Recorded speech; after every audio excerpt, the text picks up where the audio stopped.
साथियों, स्वागत है आप सभी का। साथियों, आज हम बात कर रहे हैं परिमेय संख्याओं की या कक्षा 8 के चैप्टर 1 की इकाई 1 की, जिसमें परिमेय संख्याओं से रिलेटेड सभी मुद्दे हम सुलझाने की कोशिश करेंगे। तो परिमेय संख्याएं क्या होती हैं, ये समझने से पहले हम समझते हैं दो चार छोटी छोटी अन्य बातें। मतलब नेचुरल नंबर्स क्या होते हैं, पूर्ण नंबर क्या होते हैं।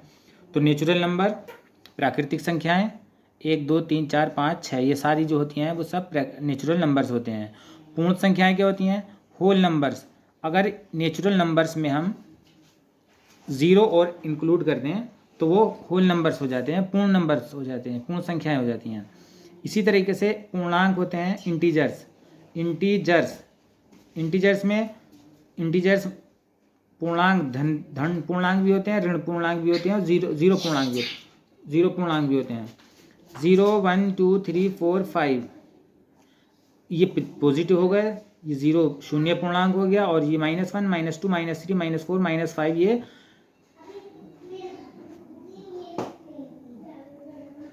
निगेटिव इंटीजर्स या निगेटिव पूर्णांक हो गए। इसके बाद चलते हैं भिन्न संख्याओं पर। भिन्न संख्या क्या होती है, भिन्न संख्याओं को इंग्लिश में फ्रैक्शनल नंबर्स भी कहते हैं। ऐसी संख्याएं जो बटा के रूप में लिखी जाती हैं उन्हें भिन्न संख्याएं कहते हैं। जैसे 1/2 -2/3 4/7 -8/3 एटसेट्रा। इसके बाद आते हैं परिमेय संख्याएं। राशनल नंबर क्या होते हैं, परिमेय संख्याओं को इंग्लिश में राशनल नंबर कहते हैं। ये राशनल नंबर 0 -3 -5 4/3 -2/3 एटसेट्रा, ये सब परिमेय संख्याएं हो सकती हैं। तो परिमेय संख्याओं की जो डेफिनेशन है, जो हमारा मेन टॉपिक है, ये चैप्टर का ही नाम है परिमेय संख्याएं, उस पर आते हैं। ऐसी संख्या जो P/Q के रूप में लिखी जा सके परिमेय संख्या कहलाती है। जहां P और Q पूर्णांक हैं, और इसकी एक शर्त यह है कि Q ≠ 0, Q 0 नहीं होना चाहिए। संख्याओं के गुणधर्म, अब ये है हमारा जो इस टॉप चैप्टर में है, संख्याओं के गुणधर्म। तो ये क्या है, 3 है संख्याओं के गुणधर्म। इनके लॉज जो है 3 है। पहला है क्लोजर लॉ या संवरक लॉ, क्रम विनिमयता लॉ, इसको अंग्रेजी में कहते हैं कम्यूटेटिव लॉ, सहचार्यता का लॉ या सहचार्यता का नियम, या एसोसिएटिव लॉ। ये हो गया, ये 3 नियम हो गए। अब सबसे पहले देखते हैं हम क्लोजर लॉ को। संवरक का नियम। नोट, मैंने यहाँ पे एक बात लिखी है, ये सभी जानते हैं लेकिन यहाँ बता रहा हूँ। गणित की 4 मौलिक संक्रियाएं होती हैं। कौन कौन सी होती हैं? पहली होती है प्लस, धन, जोड़, घटाव, गुणा और भाग। ये गणित की 4 मौलिक संक्रियाएं हैं। अब है संवरक का नियम। संवरक का नियम क्या होता है? संवरक का नियम ये होता है कि ये जोड़ का नियम जो है, ए और बी को ए हमारे पास कोई पूर्णांक है और बी भी हमारे पास कोई पूर्णांक है। अगर हम इन दोनों पूर्णांक को जोड़ दें, इन दोनों को ऐड कर दें, तो ऐड होने के बाद जो नंबर आएगा वो भी हमें पूर्णांक ही प्राप्त होना चाहिए।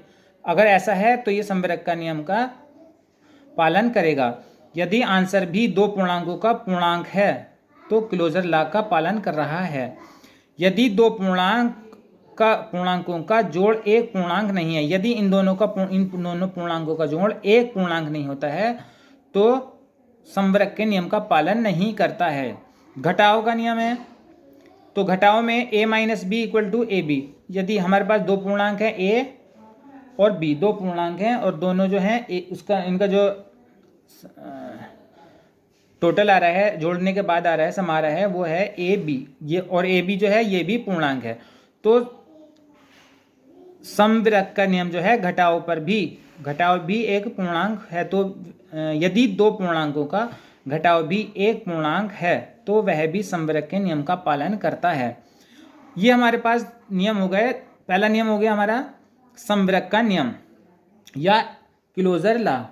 अब दूसरा है क्रम विनिमयता या कम्यूटेटिव लॉ। क्या है? पहले जोड़ के लिए है, इसमें है कम्यूटेटिव लॉ में क्रम विनिमयता का, मतलब a प्लस बी है, हमारे पास दो इंटीजर्स हैं, दो पूर्णांक हैं a और b, और उसको हमने जोड़ दिया, जैसे 4 प्लस 2 इक्वल टू 2 प्लस 4, तो 4 प्लस 2 2 प्लस 4, ये दोनों 4 और 2 6 और 4 और 2 6, दोनों बराबर हो गए। तो ये क्रम विनिमयता के नियम का पालन कर रहा है। a plus b equal to b plus a, ये क्रम विनिमयता का नियम पालन कर रहा है। अब घटाव का नियम है, यदि मैं यहाँ पर a minus b equal to b minus a कर दूँ तो ये क्रम विनिमयता का नियम का पालन नहीं करेगा। जैसे देख लेते हैं, वो ऊपर वाला ही 4 माइनस 2 इक्वल टू 2 माइनस 4, अब 4 में से 2 गया तो 2 बचा, और 2 में से 4 गया तो माइनस 2 बचा, तो ये इक्वल आंसर नहीं आया, तो ये क्रम विनिमयता का नियम का पालन नहीं कर रहा है। अब गुना का आ गया, a multiply B equal to b multiply a. यदि हम किसी एग्जाम कोई मल्टीप्लाई इस तरह से कर रहे हैं कि उनके क्रम बदलने के बाद, जैसे 2 मल्टीप्लाई 4 इक्वल टू 4 मल्टीप्लाई 2, या 4 मल्टीप्लाई 2, तो 4 दूनी 2 चौक 8 और 4 दूनी 8, तो ये दोनों बराबर हो गए, तो ये क्रम विनिमय नियम के पालन कर रहे हैं। तो इस तरह से क्रम विनिमय के नियम का पालन करता है ये। अब है दूसरा भाग वाला, a divided by b equal to b divided by a। यदि हम ऐसे कोई, हमारे पास कोई ऐसे है क्रम बदलने के बाद, तो अगर हम लिख दें इसको नंबर्स में ले लें, 2 को भाग कर दें 3 से और 3 को भाग कर दें 2 से, तो ये आंसर बराबर नहीं आएगा, तो पूर्णांकों का भाग क्रम विनिमय नहीं है। इस तरह से हमारे पास 2 नियम फिनिश हो गए। अब तीसरे नियम के पास तीसरे नियम को देखते हैं, सहचार्यता का नियम या एसोसिएटिव लॉ। ये 3 नियम है, ये तीसरा नियम है सहचार्यता का नियम या एसोसिएटिव लॉ। इसको देखते हैं, ये अगर हमारे पास 3 नंबर हैं और उनके योग में 3 नंबर हैं और उनके क्रम को बदल दिया जाए इस तरह से, तो पूर्णांकों का जो योग होता है सहचार्य नियम का पालन कर रहा है। जैसे एक एग्जाम्पल देखते हैं यहीं पर, 2 जमा 3 जमा 4 इक्वल टू 2 जमा 3 जमा 4, तो 2 और 3 5 और 4 9, 3 और 4 7 और 2 9, तो ये जो है बराबर आ गया आंसर। तो ये योग के पूर्णांकों का योग सहचार्य नियम का पालन कर रहा है। अब देखते हैं सहचार्यता का घटाव का नियम। घटाव में है a minus b minus c equal to a minus b, इसको कोष्ठक में कर दिया, उसके बाद minus c equal to a minus b minus c को इनको कोष्ठक में कर दिया। पूर्णांकों का घटाव सहचार्य नियम का पालन नहीं कर रहा है, मतलब इसमें नंबर्स को लिख सकते हैं, वही हम 2 minus 3 minus 4 equal to 2 minus 3 minus 4।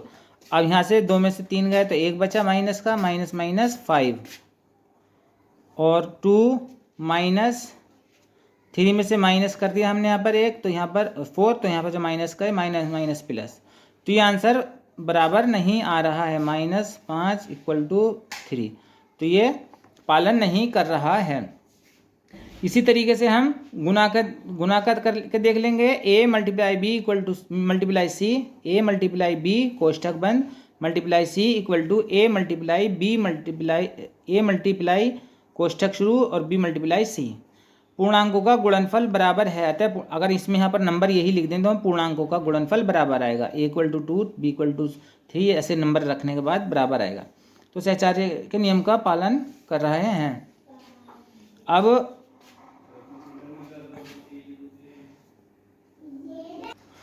अब भाग का नियम देखते हैं। पूर्णांकों का भागफल सहचार्यता के नियम का पालन नहीं करता है, इसमें अगर इनके वैल्यूज रख दें तो ये आंसर इक्वल नहीं आएगा। तो पूर्णांकों का भागफल सहचार्यता के नियम का पालन नहीं करते हैं। अब है नया पॉइंट है हमारे पास, योज्य तत्समक एडिटिव आइडेंटिटी।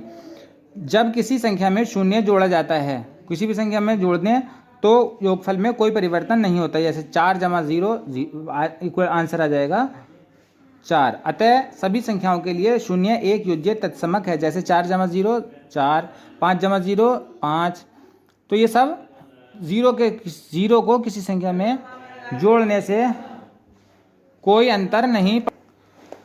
अब इसमें है नया पॉइंट, गुणात्मक तत्समक मल्टीप्लिकेटिव आइडेंटिटी। जब किसी संख्या में 1 से गुणा किया जाता है तो गुणनफल में कोई परिवर्तन नहीं होता है। जब जब कोई संख्या किसी संख्या को 1 से मल्टीप्लाई किया जाता है तो उसके जो आंसर होता है उसमें कोई परिवर्तन, गुणनफल में कोई परिवर्तन नहीं आता, वही आ जाता है। जैसे 5 गुणा 1 इक्वल टू 5 और 1 मल्टीप्लाई 1 इक्वल टू 1। अतः सभी संख्याओं के लिए गुणात्मक तत्समक 1 है। सभी संख्याओं के लिए गुणात्मक तत्समक 1 है। और जो सभी संख्याओं के लिए गुणात्मक तत्समक 1। अब है योज्य प्रतिलोम एडिटिव इनवर्स। जब दो संख्याओं का योग शून्य हो तो योज्य प्रतिलोम एडिटिव इनवर्स। योज्य प्रतिलोम को इंग्लिश में कहते हैं एडिटिव इनवर्स। जब दो संख्याओं का योग शून्य हो तो वह दोनों संख्याएं एक दूसरे के योज्य प्रतिलोम कहलाते हैं। जब दो संख्याओं का योग जो है शून्य होता है तो एक दूसरे के योज्य प्रतिलोम कहलाते हैं। जैसे 2 को योज्य प्रतिलोम -2, 3 का -3, x का -x। गुणात्मक प्रतिलोम मल्टीप्लिकेटिव इनवर्स या व्युत्क्रम रेसिप्रोकल। जब दो संख्याओं का गुणनफल 1 हो तो वो दोनों संख्याएं एक दूसरे के व्युत्क्रम या गुणात्मक प्रतिलोम कहलाती हैं। जैसे 2 1/2, 3 का 1/3, 1/2 का 2, -3 का 1/-3। वितरण नियम डिस्ट्रीब्यूटिव लॉ, इंग्लिश में कहते हैं इसे वितरण नियम को डिस्ट्रीब्यूटिव लॉ। a मल्टीप्लाई कोष्ठक b plus c equal to a, इसकी मल्टीप्लाई कर देंगे तो a एक बार इस पे ऐसे हो जाएगा a multiply b plus b a multiply c. और जब इसको इनकी वैल्यू रख देंगे तो ये हो जाएगा, एक दोनों इक्वल आ जाएंगे। 2 3 6, 2 चौक 8, 8 और 6 14, 2 3 6 और 2 चौक 8, 8 6 14। तो योगफल पर गुणन का वितरण त्रिगुण डिस्ट्रीब्यूटिव लागू होता है। योगफल पर गुणन का वितरण त्रिगुण लागू होता है।